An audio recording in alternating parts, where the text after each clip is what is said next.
Okay, நம்ம next current ஈவெண்ட்டில் பார்க்க போகிற டேஸ் பார்த்தீங்கன்னா 25, 26. ஓகேவா? ஓகே, ஃபஸ்ட்டு பாருங்கள். நல்லாட்சி தினம் டிசம்பர் 25 நல்லாட்சி தினம் அப்படின்னு சொல்லி கொண்டாடப்படுது. இது யாருடைய பிறந்த நாளை நினைவு கூறும் வகையில் கொண்டாடப்படுதுன்னு சொல்லி பார்த்தீங்கன்னா அடல் பிகாரி வாஜ்பாயோடைய பிறந்த நாளை நினைவு கூறும் வகையில் தான் டிசம்பர் 25 நல்லாட்சி தினம் அப்படின்னு சொல்லி கொண்டாடுறாங்க. ஓகேங்களா? ஓகே, நம்ம வரலாறு பகுதியில் ரொம்ப முக்கியமான ஒரு கேரக்டர் இவங்க. சரிங்களா? வீரமங்கை வேலுநாச்சியார். இவர்களை பற்றி நம்ம டீட்டெயிலாக நம்ம ஹிஸ்ட்ரியில் நம்ம பார்த்துருக்குறோம். இருந்தாலும் இங்கே சின்ன சின்ன குறிப்புகள் கொடுத்துருக்காங்க, அதையும் நம்ம பார்த்துக்கலாம். சரிங்களா? ஓகே, ராணி வேலுநாச்சியாருடைய நினைவு நாளை டிசம்பர் 25. சரிங்களா? டிசம்பர் 25 பார்த்தீங்கன்னா வேலுநாச்சியாருடைய நினைவு நாள். சரிங்களா? பன்மொழி அறிஞராக இருந்தாங்க. ஓகேங்களா? பிரெஞ்சு, ஆங்கிலம், உருது இந்த மொழிகளெல்லாம் அவங்க புலமை பெற்றிருந்தாங்க. இந்த மொழிகளால் அவங்களுக்கு ஏகப்பட்ட நன்மைகள் ஏற்பட்டது பிற்காலத்தில். சரிங்களா? அவருடைய கணவர் பார்த்தீங்கன்னா முத்து ஒடுகநாத பெரிய உடைய தேவர். சரிங்களா? இவர் இறந்த பிறகு 1780 இவங்க சிவகங்கையில் ராணியாக ஆட்சி பொறுப்பேற்றாங்க. சரிங்களா? 1790 வரை இவங்க ஆட்சி செஞ்சுருக்காங்க. சரிங்களா? 18ஆம் நூற்றாண்டில் பிற்பகுதியில் பார்த்தீங்கன்னா பயிற்சி பெற்ற பெண்களை இராணுவத்தில் சேர்த்தது இவங்க தான். சரிங்களா? பெண்களை இராணுவத்தில் பயிற்சி கொடுத்து அவங்கள ஈடுபடுத்தினத ஒரு வீரமங்கை யாருன்னா வேலுநாச்சியார். சரிங்களா? அது மட்டும் இல்லாமல் இப்போ இருக்கிற மனித வெடிகுண்டு போலவே அப்போ குயிலின்றவங்களை தன்னைத்தானே எரித்து இவங்களுக்கு அரசாட்சியை மீட்டு கொடுத்த பெண்மணியில் அவங்களும் ஒருத்தர் குயிலி. சரிங்களா? அவங்கள தயார்படுத்தினது யாருங்க? வேலுநாச்சியார் தான். சரி, வரலாற்றில் அறியப்பட்ட ஆரம்பகால மனித குண்டை பயன்படுத்துவதன் மூலம் இவங்க இராணுவ கண்டுபிடிப்புகளுக்கு முன்னோடியாக இருந்திருக்கிறாங்க. சரிங்களா? ஓகே, அதுக்கடுத்து ஈவெண்ட் பாருங்க. பிரதம மந்திரி கிராம் சதக் யோஜனா. பிரதம மந்திரி கிராம் சதக் யோஜனா PMGSY அப்படின்னு சொல்லுவாங்க. PMGSY அப்படின்னு சொல்லுவாங்க. அதாவது பார்த்தீங்கன்னா இதோட நோக்கம் பார்த்தீங்கன்னா டிசம்பர் 25, 2000 தொடங்கப்பட்டது. டிசம்பர் 25, 2000 தொடங்கப்பட்டது. சரிங்களா? இதனுடைய நோக்கம் பார்த்தீங்கன்னா கிராமப்புற சாலைகளை மேம்படுத்துறது. கிட்டத்தட்ட பார்த்தீங்கன்னா 95% முன்னேற்றம் அடைந்திருக்கிறது இந்த திட்டத்தின் மூலயமா. பிரதம மந்திரி கிராம் சதக் யோஜனா அதன் மூலயமா. சரிங்களா? இதனுடைய இலக்கு பார்த்தீங்கன்னா 8.25 லட்சம் கிலோமீட்டர் கிராமப்புற சாலைகளை அமைக்கிறதா இருந்துச்சு. இப்போ பார்த்தீங்கன்னா 7.87 லட்சம் கிலோமீட்டர் நிறைவடைந்து விட்டது. சரிங்களா? இந்த பிரதம மந்திரி கிராம சதக் யோஜனா பார்த்தீங்கன்னா 2000 தொடங்கப்பட்டது. நல்ல ஞாபகம் வச்சுக்கோங்க. சரிங்களா? அதுக்கடுத்து ரொம்ப முக்கியமானது எக்கனாமிக்ஸ் ரீதியாக பார்க்கும்போது பேறுகால இறப்பு விகிதம் MMR அப்படின்னு சொல்லுவாங்க. MMR அதாவது பார்த்தீங்கன்னா ஒரு பெண் கர்ப்ப காலத்திலேயோ அல்லது கர்ப்பம் முடிவடைந்த தருவாயிலேயோ 42 நாட்களுக்குள்ள கர்ப்பமாக இருந்தாலும் சரி, கர்ப்பம் தரித்து 42 நாட்களுக்குள்ள ஒரு பெண் மரணம் ஏற்பட்டுச்சுன்னு சொன்னால் அதை பேறுகால இறப்பு அப்படின்னு சொல்லுவாங்க. சரிங்களா? இந்த பேறுகால இறப்பு அப்படின்றது பார்த்தீங்கன்னா 1 லட்சம் பெண்களுக்கு எவ்வளோ அப்படின்னு சொல்லி பார்க்குறதா அந்த பேறுகால இறப்பு விகிதம் அப்படின்னு சொல்லுவாங்க. 1 லட்சம் பெண்களுக்கு எத்தனை பேர் இறக்குறாங்க அப்படின்னு சொல்லி பார்க்குறதா இந்த பேறுகால இறப்பு விகிதம் MMR அப்படின்னு சொல்கிறாங்க. சரிங்களா? ஓகே, இந்த நீடித்த நிலையான இலக்கு வளர்ச்சி 3.1 இதனுடைய நோக்கம் பார்த்தீங்கன்னா 2030ஆம் ஆண்டுக்குள்ள உலக அளவில் இருக்கிற MMRஐ விட 1 லட்சம் பெண்களுக்கு 1 லட்சம் பிறப்புக்கு 70க்கும் குறைவாக இறப்பு விகிதம் பதிவாகணும் அப்படின்றது தான் இதனுடைய இலக்கு. சரிங்களா? ஒரு பழைய டேட்டாலாம் பார்த்தீங்கன்னா 2014, 2016 வரைக்கும் 1 லட்சம் பெண்கள் ஒரு குழந்தை பெற்றுக்கிறாங்கன்னு சொன்னால் அதில் ஒரு 130 பேர் இறந்து போயிடுவாங்க. அதே போல் 2018 இருந்து 20 வரைக்கும் பார்க்கும்போது அது 97 குறைஞ்சிருக்குது.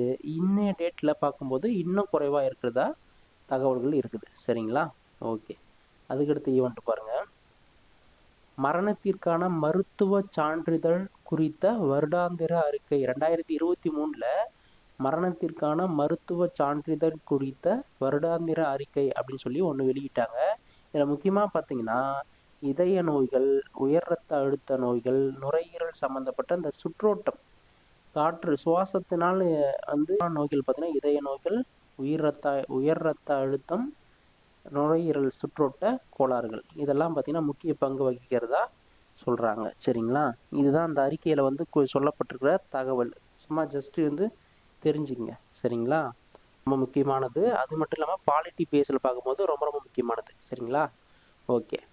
இந்திய அரசியலமைப்பு இருக்குது இல்லையா? அந்த இந்திய அரசியலமைப்பு பார்த்திங்கன்னா சாந்திலி மொழியில் வெளியிட்டிருக்கிறாங்க. சரிங்களா? சாந்திலி மொழி பார்த்திங்கன்னா எங்கெங்கெல்லாம் பேசப்படுதுன்னு சொல்லி பார்த்தீங்கன்னா ஜார்க்கண்டு, ஒடிஷா, மேற்கு வங்கம், பீகார், இந்த இடத்தெல்லாம் பேசக்கூடிய மொழி தான் இது. பழங்குடியினர்களால் பேசப்படுகின்ற மொழி சாந்தலி மொழி. சரிங்களா? இதுக்கு சட்ட அங்கீகாரம் எப்போ கொடுத்தாங்கன்னு சொல்லி பார்த்தீங்கன்னா 2003 92வது அரசியலமைப்பு சட்டத்தின் பிரகாரம் சாந்தலி மொழி பார்த்தீங்கன்னா அரசியலமைப்பின் 8வது அட்டவணையில் சேர்க்கப்பட்டது.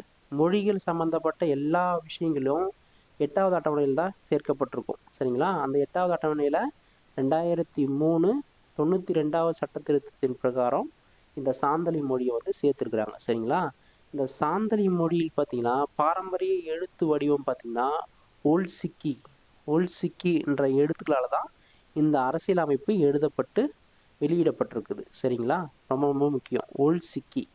ஓகேவா? எழுத்து வடிவம் என்னங்க? ஓல்சிக்கி. அது எதனுடைய எழுத்து வடிவம்? சாந்தலி மொழி. சரியா? ஓகே. இதை நல்லா திரும்ப திரும்ப கேட்டுங்க. ஓகேவா? ஓகே. நெக்ஸ்ட் பாருங்க. இந்திய ரிசர்வ் பேங்க் என்ன பண்ணுதுன்னு சொன்னால் திறந்த சந்தை செயல்பாடுகள் OMO அப்படின்னு சொல்லுவாங்க. சரிங்களா?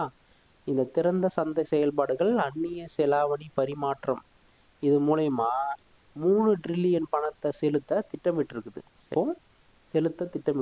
சரிங்களா? இதனுடைய காரணம் என்னன்னு சொன்னால் பணப்புழக்கத்தை வந்து நிர்வகிக்கிறதுக்காக தான் இந்த செயல்முறையை என்ன செய்யுது? RBI வந்து செய்யுது. சரிங்களா? திறந்த சந்தை செயல்பாடுகள் அப்படின்னு சொல்கிறது ஒரு முக்கிய பணவியல் கொள்கை. ஓகேவா? ஒரு முக்கிய பணவியல் கொள்கை கருவி தான் இது. சரிங்களா? ரிசர்வ் வங்கி வந்து பணப்புழக்கத்தை வந்து கரெக்டாக நிர்வகிக்கிறதுக்காக அரசாங்க பத்திரங்கமாக வாங்குது, விற்குது. சரிங்களா? இந்த 2 செயல்பாடும் இதில் இருக்கும். சரிங்களா? சந்தை செயல்பாடுகள் இதுதான் திறந்த சந்தை செயல்பாடுகள் அப்படின்னு சொல்லி அர்த்தம். ஓகேவா? நெக்ஸ்ட் பாருங்க. வீர்பால் திவாஸ் டிசம்பர் 26 கொண்டாடுறாங்க. வீர்பால் திவாஸ். ஓகேங்களா? யாருடைய நினைவான்னு சொல்லி பார்த்தீங்கன்னா 1700 படுதுன்னு சொல்லி பார்த்தீங்கன்னா சாகிப் சாது சொரோவர்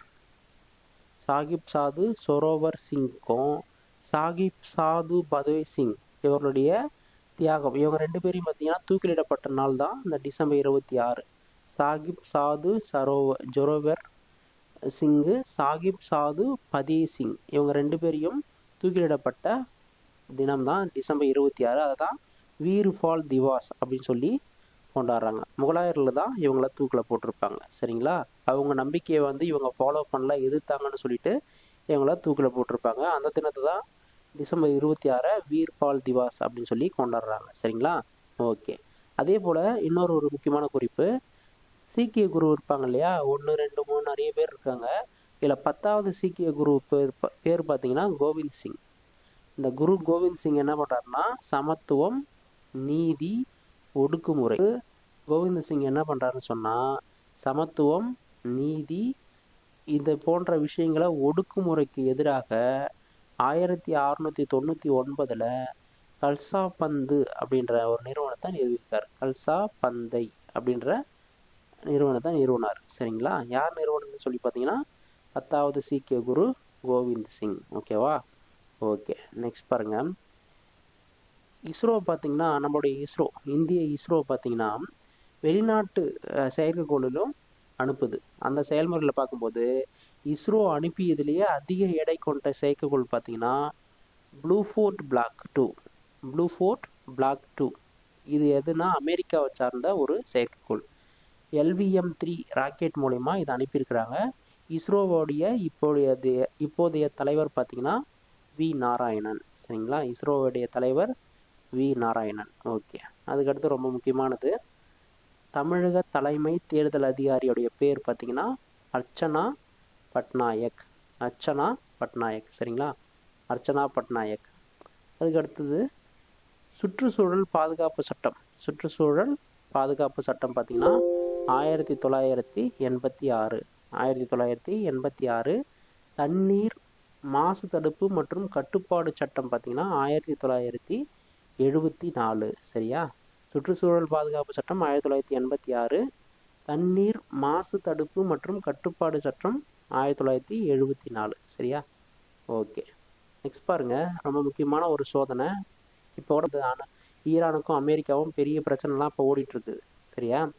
இதில் முன்னோடி திட்டமாக ஒவ்வொரு நாட்டுக்கும் அணுகுண்டு சோதனைன்றது ரொம்ப ரொம்ப முக்கியம். அதுபோல் 1998 பொக்ரான் அப்படின்ற இடத்துல அணுகுண்டு பரிசோதனை நடந்தது.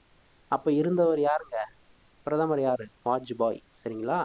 ஓகே. அதே போல் தங்க நாற்கர திட்டம் எந்த ஆண்டு கொண்டு வரப்பட்டது அப்படின்னு சொல்லி பார்த்தீங்கன்னா 1998. தங்க நாற்கர திட்டம் அப்படின்னு சொல்லி பார்த்தீங்கன்னா கிழக்கு, மேற்கு, வடக்கு, தெற்கு இந்த 4 திசைகளிலும் இந்தியாவை இணைக்கக்கூடிய பிரதான சாலைகளை கொண்டு வந்தது தான் இந்த தங்க நாற்கர திட்டம். சரியா? ஓகே. 1977 பிரதமராக இருந்தவர் மொரார்ஜி தேசாய். 1998 பிரதமராக இருந்தவர் வாஜ்பாய். சரிங்களா? இதெல்லாம் ரொம்ப ரொம்ப முக்கியம். பொக்ரான் சோதனைலாம் ரொம்ப முக்கியமானது. எந்த ஆண்டுன்னு பார்த்தீங்கன்னா 1998. சரிங்களா? ஓகே. மக்களவை இருக்கு இல்லையா, லோக்சபா. இந்த மக்களவையில் மொழிபெயர்க்கப்படும் அலுவல் மொழிகள் எத்தனை அப்படின்னு சொல்லி கேட்டாங்கன்னா 22. மக்களவையில் மொழிபெயர்க்கப்படும் அலுவல் மொழிகள் பார்த்தீங்கன்னா 22. அதனால தான் நம்ம தமிழ்நாட்டை சார்ந்த நாடாளுமன்ற உறுப்பினர்கள் தமிழில் பேசும்போது மொழிபெயர்த்து கொடுத்துரும். 22 மொழிகளை மொழிபெயர்க்கப்படுது மக்களவையில். சரிங்களா? 22 மொழியும் அரசியலமைப்பு சட்டத்தில் அங்கீகரிக்கப்பட்ட மொழிகள். சரியா? ஓகே. பொருளாதாரத்தில் இந்தியாவோட இடம் எதுங்க? 4. இந்தியாவினுடைய இடம் 4 பொருளாதாரத்தில். ஓகேவா? இதுதான் இந்த 2 நாளில் இருக்கிற முக்கியமான ஈவெண்ட்டு. திரும்ப 2 முறை கேட்டாவே போதும். சரிங்களா? ஓகே. நெக்ஸ்ட் கிளாஸில் பார்க்கலாம்.